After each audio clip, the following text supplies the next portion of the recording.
And like our budget for our Christmas party is like $20,000. It's a pretty investment. It's an investment. Yeah.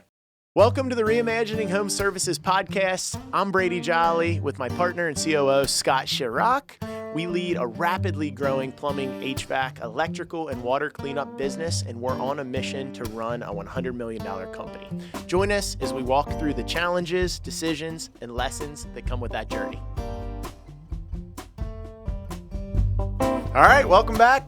Today, we're talking about, this is episode 6. Yep. Talking about employee experience. One of the most important things, I think, for our business, something that we have always said that we wanted to be really good at, always tried to be really good at. We have fallen on our face in this category. A lot of people call this culture, culture. I think that word is overused a little bit. Buzzword. It's a buzzword. I don't really like calling it that, but we call it employee experience. We've sucked at it. We've been really good at it. Kind of ebbed and flowed over the years. I think right now we're sitting here with really good culture, really good employee experience, but we're going to find out soon because we're about to do our engagement survey. So why don't you just kick it off with what you've seen here and how our employee experience has changed, and then also what you've seen at your time at Nexstar when you were all over the place, seeing a bunch of different companies, how employee experience and culture can change an organization. It's absolutely a fuel. One of the things that I always mention to our key leaders, we talk about it often, is that you can't outwork your employees. And if our employees aren't satisfied, they're not going to want to be performing for our customers. So there's the analogy, the win-win-win. Our employees have to win, then the customer will win, then the company will win. So we put a huge emphasis on employee experience. And like you just mentioned, there's been a lot of peaks and valleys.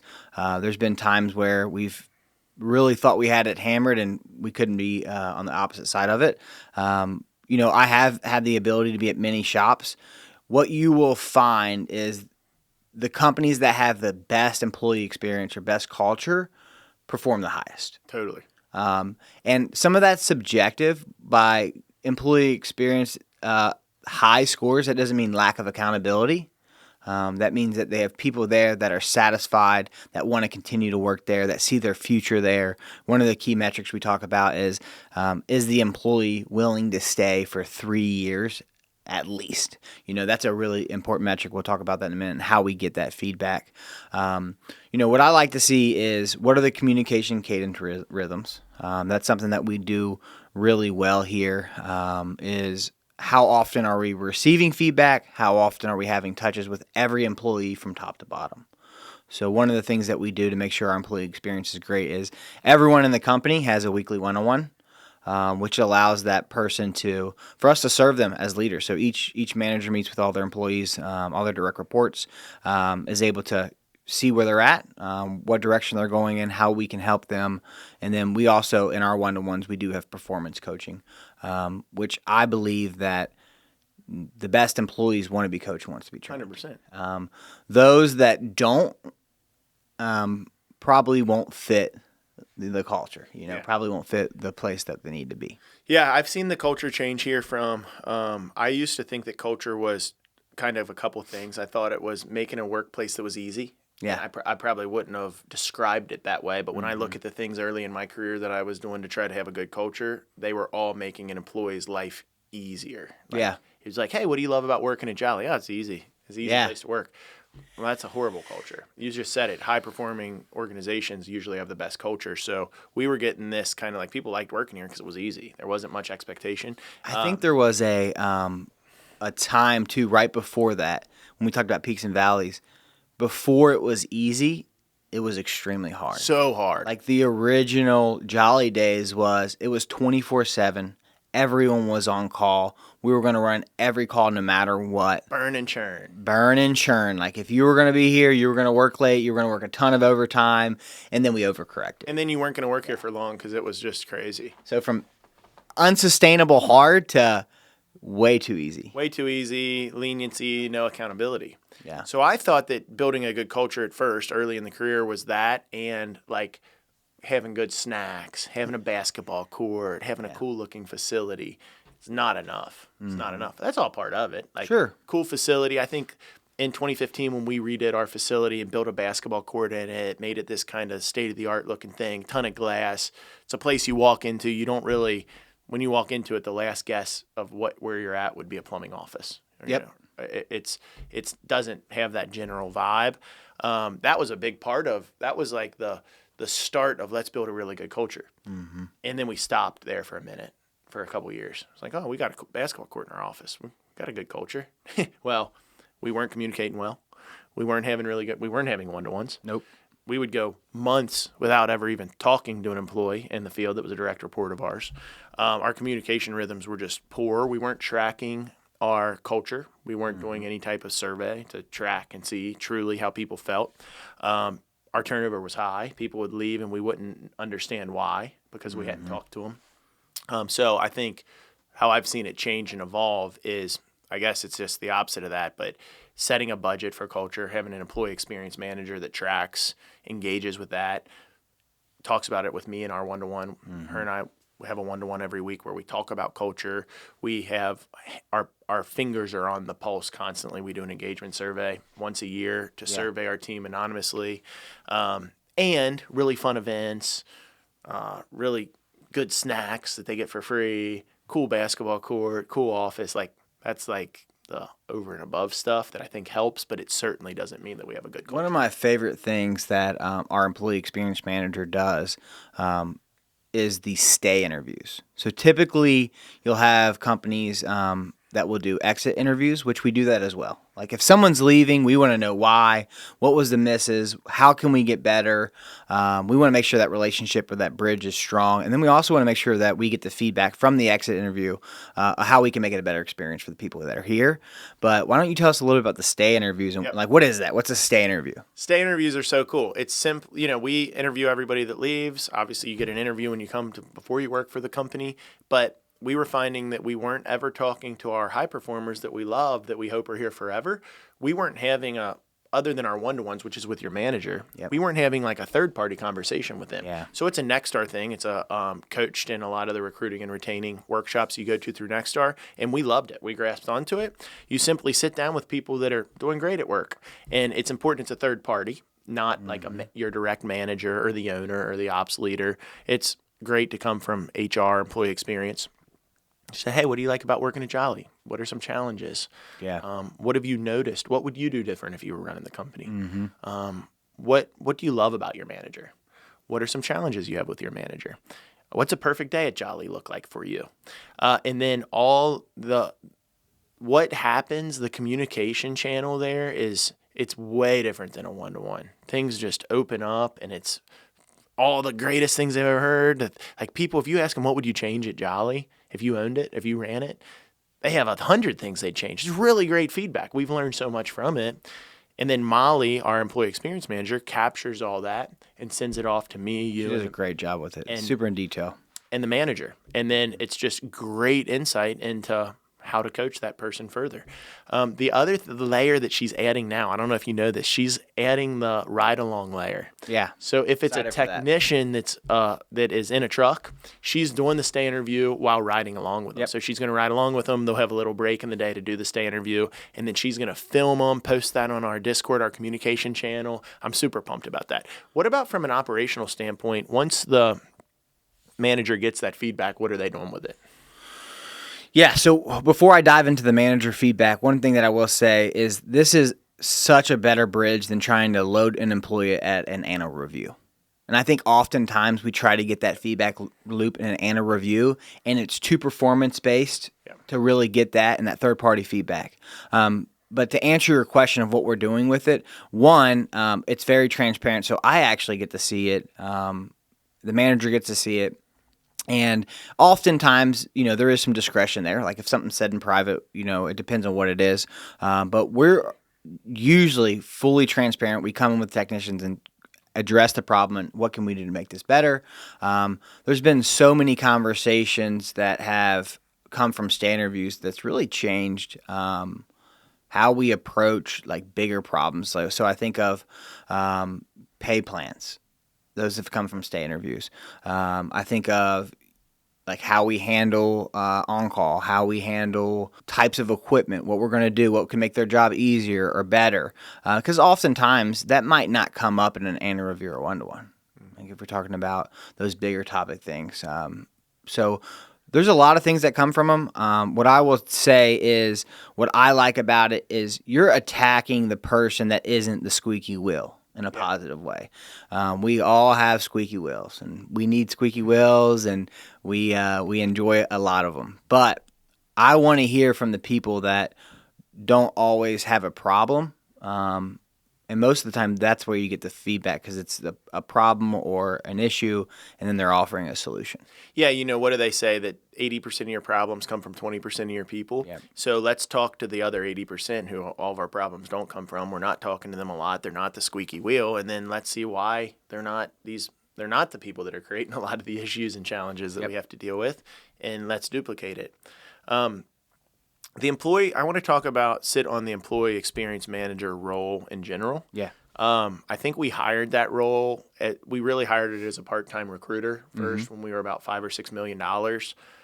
We talk about operations outpacing marketing. We've had times where operations outpacing marketing, and we have way too many people and not enough calls. We've had times where we have too many calls. Marketing's outpacing operations. We can't catch up. So this was a time where marketing, we had a ton of calls. We didn't have enough people. We're like, we have to do something about it. Hired a part-time recruiter. I think that was around $5 million in revenue. That quickly turned to more than recruiting. At a company at that time, we probably had 30 employees. You're not recruiting enough for a part-time position. So shortly after that, we had a couple people in that role. Molly came on part-time, quickly went to full-time, and I think it's part of her personality. She's just a great employee, but started capturing so many things. And I think what opened it up for me, it was, hey, you're not just recruiting. You are over the life cycle of that employee and that employee's happiness at Jolly, everything. When we hired the recruiter at first, it was just recruit them and then we'll take over. What changed with Molly's position was you hire them and then you watch over them, especially for their first 90 days, and you monitor that employee's engagement. Retention is recruiting. 100%. So I would say that's been one of the most important roles. Of course, there's a lot of HR responsibilities in that and everything, but when the guiding light for an employee is just employee happiness, and we have metrics that we track for that. We're going to talk about those in a second. And tons of KPIs that you can track around that. The easy ones are like turnover, but employee engagement survey is the other one. I think that's where you really unlock something special about the company. Yeah, I think I've seen a transformation in the employee experience manager role. Molly does a phenomenal job. Why don't you dive in a little bit on the event side? Because I think that's a fun thing about the events, especially how she gets the family members involved. I love it, man. Yeah. And I think that I go back to what I said about culture and employee experience isn't just having good events, having good snacks, but it sure helps. When we ask people, I ask everybody on the podcast, what do you love about Jolly? When we do the Meet the Team podcast, when we interview our own people, most people say it's the people, or they say it's the events. It's having fun with everybody outside of these walls.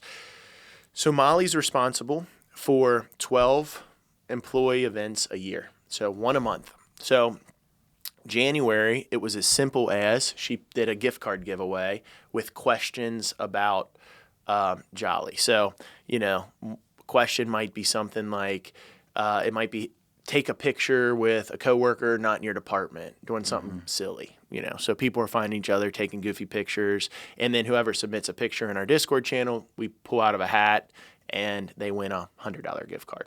So we did like 10 days of that in January. That's a very small one. We did free throw shooting competitions and all kinds of stuff. So we probably gave away $400 or $500 worth of gift cards in that. That's like the smallest level of event. But for Molly, that counts as an event. And part of Molly's bonus is how many people get engaged in employee events. So she, if she throws an event and only 20% of the people at the company are involved in that, she's not hitting her bonus. I haven't looked at the sheet, I think we need 70% involvement for her to get that extra bonus. So she's motivated to do that. So then we have bigger events like our 4th of Jolly party. It's a 4th of July party. Families involved. Everybody comes. We'll do it at a park. We've done it at some people's like farmland or river camps, and just have a big blowout 4th of July party. Games, family fun. That's an awesome one because that's a family one. Then Christmas party is huge for us. That's your spouse. You get to bring your spouse to the Christmas party, and we have a blast. We do a Monte Carlo poker event where we play fake casino games, and then you can buy awesome prizes with your winnings. And like our budget for our Christmas party is like $20,000. It's a pretty investment. It's an investment, yeah. And that's because we've just found, like, even when people are hired, they're like, hey, I was talking to somebody who works here. They said like the Christmas party is unbelievable. You guys give away crazy stuff. Like, we're giving away live casino, TVs, tons of gifts. Giving away Blackstones. We're giving away trips to Florida and everywhere else. So I think that not only having somebody that plans the events, but bonusing it on it, tracking it is really important. And super cool bonus with Molly, she came from the event planning space. So if you're looking for employee experience person, nothing better than having somebody that's been in the event space. We had a whole podcast on budget planning already, but this is a key part of your business that you have to plan for, and we have substantial investment. Off the top of your head, do you know what our employee experience budget is? Meals, recognition? I think it's $75,000. That includes employee retention. I think that includes like the retention bonus or the recruiting bonuses. Mm-hmm. So you get a bonus if you refer somebody to work here. Referral bonus is the word I was looking for. If you refer somebody to work here, you get a bonus. I think that includes that as well. And that's just true spending. That's not paid positions or anything. That's just the budget that's set for us to be able to spend to make sure the employees are enjoying it and having fun, connecting. That's really cool. And we bucket that recruiting and retention. So like money we're spending on Indeed, so what happens sometimes, and it's really cool for Molly, if her in an employee experience, if she does a really good job in retention, she doesn't have to spend so much in recruiting, and then she can spend more on these really cool events and everything towards the end of the year. So that's perfect. If we're great at retention, then our events are going to get better, right? So what's your favorite event we do? Well, you didn't say it. The golf outing. Oh, it's a great one. Yeah, I love the golf outing. It's one of my favorite things. The Jolly Cup. People get super fired up about it. The smack talk starts early. We have everyone submit their classes, A, B, C, D. Most people are overestimating their capabilities with golf, but it's a great time. Right. Anything goes out on that course, but that's my favorite one. It's a blast. Yeah, some of the other cool ones, Molly does a great job with the Valentine's Day one we're about to do. So she sets up a station to build gifts for your significant other. So flowers, candies, chocolates. Handwritten cards. She helps a lot of people out. Like, you should say this. This could help you. Exactly. So that's a cool one that we're about to do now because we're in February. The Reds game's a good one too. Oh, that was a blast this year. The Reds game's a good one. That one we usually allow a +1 depending on the size of the box that we get. Mm-hmm. As we grow, the investment's growing. I mean, I think we had a box with 50 or 60 people. It's a big event this year. So that's one of the highest budget items too. One of the budget items that's in employee experience but isn't managed by our employee experience manager, we call it meals and recognition. So every leader in our company that has direct reports, we allocate them a certain amount so they can also love on their employees. We call it meals and recognition because it's easy to take someone to lunch. But also, if you got someone, going through a hard time or someone that's absolutely killing, do something special for them. Make it personable. And I love that budget. Like, it gets me excited, and I think the small things can also make the biggest impact, And to your point on that, the budget was super important because it used to be free reign. Hey, manager, if you want to take somebody out to lunch, go for it. And what we were finding, wasn't anything against, it was our rules that they were just abiding by. But somebody, a manager who's doing 50 ride-alongs a year, which that's great. We want them to do ride-alongs. They were paying for their lunch and somebody else's every single time. Mm-hmm. $25-$30, 50 times a year. That's a lot of recognition. That's a lot of, so we had to rein that in and make it deliberate. We have some managers that don't use it, and we're like, hey man, use your recognition budget. Go buy somebody something, They can use it however they want. They can go buy a $100 gift card and raffle it off to their team or something. So I think that's a good point. I'm glad you brought that up. One of the things, which we won't dive too deep in this, there's already another episode on this, is mission, vision, values. Like, that's a massive piece. But employee experience manager, Molly, when we're doing these interviews, what's important, maybe one of the most important, is hiring the right people to make sure that we're going to be able to provide the right experience for them. I think that's something that can be overlooked, is if you're not hiring the right people, you may not be able to provide what they consider is good, and most of the time it's not good. Most of the time it's for, the easy job or lack of accountability or show up and get a paycheck, Like, if someone's wanting to just show up and get a paycheck, this is not the place for them. Man, I feel like we have come so far on this. Even before we had mission, vision, values, there'd be times if I wasn't in the interview or something, somebody'd come and introduce themselves first day at Jolly, and I'm like, this is not a Jolly employee right away. Just what they're wearing, how they're talking, how they're acting. I'm like, probably shouldn't have hired them. Yep. That would happen a lot. I hired a lot of people that I'm sitting in the interview across from thinking, they're right on the edge. We need a body. Let's get them. Yeah, man, we need a warm body. Let's go. We all have, right? Yeah. So the mission, vision, values, like Scott said, we have a whole episode on it, but it aligns exactly what a Jolly person is. And now it's like everybody who's in our leadership team knows within minutes of meeting somebody, like, oh, they looking like they could be a Jolly type employee. Just how they show up, or they be in the name, or they carrying themselves confidently, or they smiling, And we ask everybody in the interview, we have all of our values on the wall. Which one of these most aligns with you? And that question, super important in the interview. I think we've got some of the people that we tell no to, that we don't hire now. Yeah. I'm thinking like, oh my gosh, if this person would have walked in 5 years ago, we'd have been pumped, and we're now telling them no. I think getting tighter and tighter and having your employees realize this is not an easy place to come work. This is not a place you just get on. You just apply and you get on. This is a place that we're going to have a stringent interview. It's going to be difficult. We're going to ask a lot of questions. We're going to get to know you. We might have a second round of interviews. If we don't know, we might bring in another leader to get a second opinion. It's not an easy place to get hired. I think that's really transformed the culture. I agree. And then one last thing on the interviews, once they're hired, what Molly does a great job with is the employee experience from day one. This could be a whole podcast itself, but the onboarding process. She's extremely dialed in. It's amazing how well organized it is. There's a full,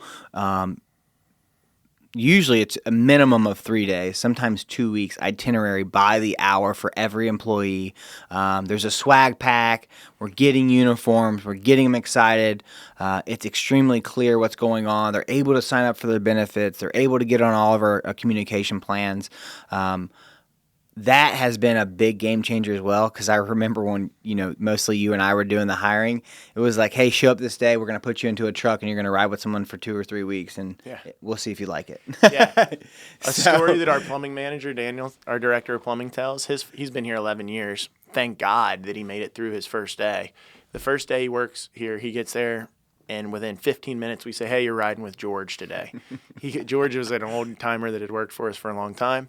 He goes out with George, and they sit down in the truck, and George says, you're going to regret working here. Oh, my God. That's his first 10 minutes. So it's like, that was obviously one of the times where our culture was no good. Yeah. But being deliberate about, if you got somebody who's disgruntled or not going. For sure. Like, we're not throwing them in a truck with that person. There's people that we want our people to be riding with in their first time out in a truck. And employee experience starts day one. Yep. And it never ends. And people in the trades aren't used to it. Mm-hmm. They're like, oh, okay, I thought I would be out in the field today. They're like asking if they need to pack their tools day one. It's like, no, we're going to go through some curriculum. We're going to go through some service system training. Oh, yeah. Next, our service system. You're going to sit with me, and we're going to go over our mission, vision, values again, and we're going to spend 30 or 40 minutes. You get to go to lunch with the team. They spend time with you. They spend time with the call center. They spend time with our fleet inventory warehouse facilities team. They really get to know the business. They sit in a daily huddle. Every employee. Yeah. So call center. And not to take this too far, but even when we hire key leaders, we've had 2 key leaders were hired last year, which is super exciting. Their onboarding is months. And we use a software called ClickUp. It's really great task management. And we'll go through there. And there will be 50 specific action items that we share with that person. And there's training and everything. We actually just finished up a podcast with Jordan Meyer. It's the last episode, so be sure to check it out if you're listening to this and haven't heard it yet. And he was talking about the importance of mid-level management. If you want a strong mid-level manager, you better onboard them right. And you better train them right. You get one chance. You get one chance to onboard them. You get one chance to earn their buy-in, to get that employee experience. And the better that is, the much more chance they have to retain, and they're going to feel comfortable to take off. Totally agree. I think the next step and the thing I think we've improved on maybe the most in employee experience is tracking employee experience and then having actionable items to continue to improve it all year round. So how we do that, we do the employee engagement survey. It's through Nexstar Network, but there's with your membership with Nexstar, you just get it. It's part of it. But there's tons. If you're not a Nexstar member, there's tons of ways to do that. Tons of different ways to do it online. It's about 100 questions, fully anonymous. It's actually anonymous too. Mm-hmm. Like our employees always say, I know you can see who actually. The only thing that you can see that's separate is field or office. Yeah, that's field, office. That's it. Good point. So 100 questions. Some of them are pretty tough, like from a leadership standpoint. Be like the ones are like, how do you do you trust your senior leadership? Mm-hmm. So that's a question I'm like going right to every time. Yeah. It's like, are we trusted, do you expect to be working at this organization in 3 years? Would you refer a friend to work at this organization? 100 questions. So everywhere from pay, communication, trust, safety, there's all kinds of stuff. So we started that in, I think, 2020 or 2019. Our first score was it gives you a score. It spits out a score. Our first one was a 56 out of 100. Not good. Didn't feel good. It wasn't good at all. No. But we put that up on the screen. It was accurate. It was accurate. Yeah. We said, hey, guys, this is good, bad, and ugly, mainly ugly. And we went through the bottom 10, and we said, we're going to work on improving them. So back then, we just talked a lot about it and did some action items. Next year, we did it again. It got better. Did the same process. Got better, got better. Last year was a 90 out of 100. Yeah. Which is one of the most proud things that I've experienced being here, like thinking about where we came. So 90 out of 100.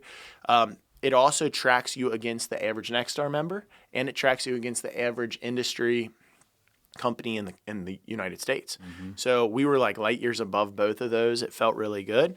As we sit now, we're in employee engagement season. The employee engagement survey went out yesterday or last week. Yep. So I'm always antsy about it. I'm nervous. I'm thinking about every single potential employee issue out there. Mm-hmm. So how are you feeling about it this year? I feel great about it. I think we set the bar high at 90, which is amazing. One of my personal initiatives that drives me. I just remember growing up that my dad always hated going to work, and he always provided and he always gave everything his family. He did it because he had to. And I lost my dad a year and a half ago, which has been really hard. But part of my personal why is that people enjoy coming to work and they want to be here. So I take it very serious, and it's something our whole leadership team takes serious, is that we want the people here to have a great experience. We want the people here to be here long term. That doesn't mean that we don't have accountability. I think we have the highest form of accountability. And honestly, we were quite honestly shocked when we got the 90. Yeah. Because the year before, we had the hardest, most amount of training that we had ever done before. And operationally, it was the most we had ever pushed. And that's when you have the right people, because they respond to it well. And that's a big shout out to all of our leaders, all of our frontline employees, and Molly for recruiting and the right people. But yeah, I think it's how we are going to continue and scale. Like I said at the beginning, is we can't outwork our frontline employees. They have to be the most important thing to take care of our customers, and we have to make sure that we're doing that for them. Am I nervous? Yeah. 90 is a high benchmark, right? It's The timing, man. So we just launched all new uniforms. Yeah, we got them on. All new uniforms, the whole company. One thing we've sucked at over the years is uniforms. We just haven't been good about it. I keep saying to everybody, it was probably the thing I was least proud of about the company. We had them, but we didn't have rules around them. We didn't model it as leaders. Mm-hmm. So we revamped that. Full revamp, got pretty tight on the rules. But I'm just thinking about the timing. Are we really going to do that the week before the engagement survey? Had to. Yeah, so we're going to learn. We're Yeah. going to learn what the culture is, because we just went through a tough change. Uniforms can be tough on people. Yep. But I feel very confident in it, but I'm always uneasy about it. I think that the biggest importance with the employee engagement survey isn't getting the survey and as a leadership team going over it. That's kind of obvious. Obviously, you're going to look at it, but it's what you do after that. Mm-hmm. Full transparency is my recommendation. We're a super transparent company, but has to be 100% full transparency. If the worst question on there is, do you trust the leader of the company, and it's the worst one, I still need to put that up there and say, hey, guys, I've let you down. I've let you down. You don't trust me, or whatever question. There's a lot of questions about pay. They're generally, for us, every Nexstar member, every employer across the country on that survey, they're the lowest. That's one thing that we didn't touch base on that I love. So with the third party, we actually get to see how we compare to plumbing, HVAC, electrical companies around the country. Yes. And compare it to ourselves. And we usually kick it out of the park compared to other people, but we want to have the highest bar possible. Yeah. And I do love that, how transparent you are with everyone in the entire company. At the bottom 10, we're going to share and talk about. 100%, no matter what. And we're going to follow up on them. We're going to create action items for every single one of them. It's part of our leadership offsite. It's all we spend time on. Generally, we're working on those for the whole year, the whole rest of the year. 100%. And then we follow up on them. Do you want to talk about kind of the follow-up process, the town hall, stuff like that? So the immediate leadership offsite following the employee engagement survey, the main topic of that offsite, which is all leaders, that is all about employee engagement. We go through the results as a team. We look at the good, bad, and ugly. We read all the comments as a team. And then we, as a leadership team, do some brainstorming on that. We have an exercise, typically a wall exercise, to just pull out some of the most important things that we think could be the most impactful for the company. After that, the following town hall, which is a quarterly all-company meeting, the whole topic's employee engagement survey. This usually happens in February. It'll be March. It'll be our next town hall. The whole thing. We put the top 10, bottom 10. We read some of the comments. We just show the good, bad, and ugly, show how we compare to other companies across the country. Then we do an exercise with our whole company that says, pull out some of the most important things, some of the low-hanging fruit, some of the things that you could see us improving, some of the things that you guys think are most important that you just learned. Yep. And we do a wall group exercise from that. Then, as a leadership team, we come back together and we create action items that we track and click up that you talked about in our task manager, and they have a specific tag. So employee engagement survey action items, ESAI, and that's tagged right in our click up. And anytime you can type ESAI and it all pops up. These are all of our action items, and we assign those. So if there's something that's associated with the call center and how we answer calls or how we do something in there, well, Jacob, our call center manager, is going to be tagged on that task. Mm-hmm. And then in our Ops L10s, and then in our Biz L10s, so weekly Ops L10 is just L10 is level 10 meeting. It's an EOS thing, but think of it as a leadership meeting. Weekly L10, those come up on our open issues. So we're looking at those employee engagement action items. Biz L10, which is our tri-weekly leadership meeting, same thing. Some of those are biz issues, and we track those. And then every town hall, we try to touch on reporting on, here's some things that we've changed. The town hall is with all of our people. Everybody in the whole company. Quarterly. Here's some of the things that we changed. Here's some of the things we did. Thanks so much for the feedback. Really good stuff. And then I think one of the things with the town halls that kind of ties into that, we're always asking after almost every meeting, after the monthly training that you do, all company, feedback after the quarterly town hall, we're asking for feedback. What do you think of that meeting? How did it go? You know, and questions. Our quarterly town hall, one of my core things with what a town hall should be. It's a town hall. It shouldn't be me preaching or you preaching to everybody the whole time. We got to get some feedback. That's why we call it a town hall. It's a two-way conversation. So we ask for questions, and I'm a believer. You read the question. The minute that I can't stand up and answer any question that anybody has here, obviously got to be appropriate. Can't be about people's pay. There's some guidelines. People's names. Yeah. But if I can't stand up in front of the company and read a question that you wrote, then I'm probably not leading the company right because I'm not transparent enough. So a lot of times those questions are about the engagement survey, about something that might have popped up. You guys said you were going to change this, and I haven't seen it yet. Like, we've had some of that, and you're like, sometimes it's like, you're right. Or, you know what? We didn't communicate that right because we have This is what we've been working on. Yeah. So any more to share about that? Well, the impact's great. One of the things I think we do an amazing job with the employee experience is the completion rate. So we throw a big party. We call it participation. So every year we've been at 100% participation. So that means every employee, we have 75 employees, 75 of the 75 have completed it. And we throw a big party. It's wings. Everyone has a great time. We got a private wing truck in. It's a blast. But I think that's a big incentive. You know, what you don't want is to fool yourself. You need the whole company lens. You need everybody top to bottom to know exactly what's going on. If you have 50% participation, you probably don't see the whole story. You might have some key things, but you truly need 100%. You need all your employees to understand the value of it, the why of it, and then let's have a party and reward them for doing that for us. Yeah, and I think one of the main things you got to do when you go over it, especially with your key leaders, you have to say, hey, guys, let your guard down here. Oh, yeah. It's excuse time when that thing comes out. Well, yeah, of course. I know exactly who said that. Of course they're going to say that. It can be excuses. So we try to full ownership. Like, starts with me. That engagement survey starts with me and you. And as a business unit manager, if something comes up there on your business unit, you have got to be able to own that and take full responsibility. I think our team does a really good job. But, I mean, even for me, every time I read some of those surveys, I'm like, well, yeah, like I'm in the back of my head trying to make excuses. And we just cannot do that. You got to take ownership, tell everybody what's going on, and tell them how you're working. I think that the simplest, I mean, even if you don't do this process, it's just simply that your company knows that you care what they say. You're showing them that you care about their feedback, and you're showing them that you're working to improve it. Yeah.